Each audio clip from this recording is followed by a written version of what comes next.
நாம் இன்று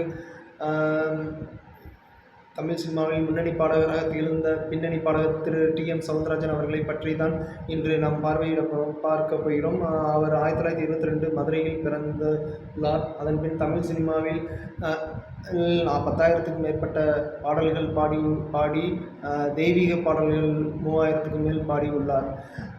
இவர் சினிமா பாடலில் எம்ஜிஆர், சிவாஜி கணேசன் போன்றவர்கள் பின்னணி பாடும்போது எம்ஜிஆருக்கு ஏற்ற குரலிலும் சிவாஜிக்கு ஏற்ற குரலிலும் வல்லமை படைத்தவர்.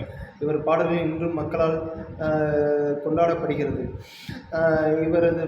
இவரை கௌரவப்படுத்தும் விதமாக மத்திய அரசாங்கம் பத்மஸ்ரீ பட்டம் 2003ஆம் ஆண்டு வழங்கியுள்ளனர்.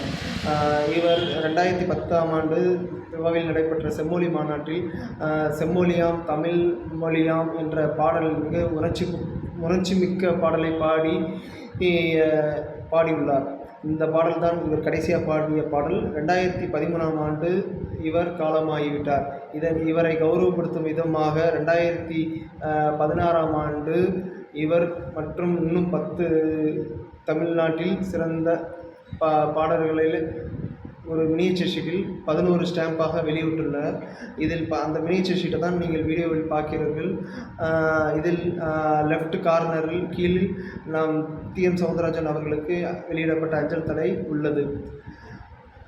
அடுத்து பார்த்தீங்கன்னா, இன்றைக்கி நீங்கள் விக்கிபீடியாவில் போய் டி.எம். சௌந்தரராஜன் இவர்களை தேடி பார்த்தால் அதில் விக்கிபீடியாவில் ஒரு புகைப்படம் போட்டிருக்கும். அந்த புகைப்படம் தற்போது வெளியிடப்பட்டுள்ள இந்த அஞ்சல் தலையை தான் அங்கே அதில் வைத்துள்ளார்கள், அவரோட படம். இது அவரோட முக்கியத்துவம், அஞ்சல் தலையின் முக்கியத்துவமும் உணர்த்தப்படுகிறது. பாருங்கள், நீங்கள் விக்கிபீடியாவில் சர்ச் பண்ணி பாருங்கள் இவரோட டி.எம். சௌந்தரராஜன் அவர்கள். நன்றி, வணக்கம்.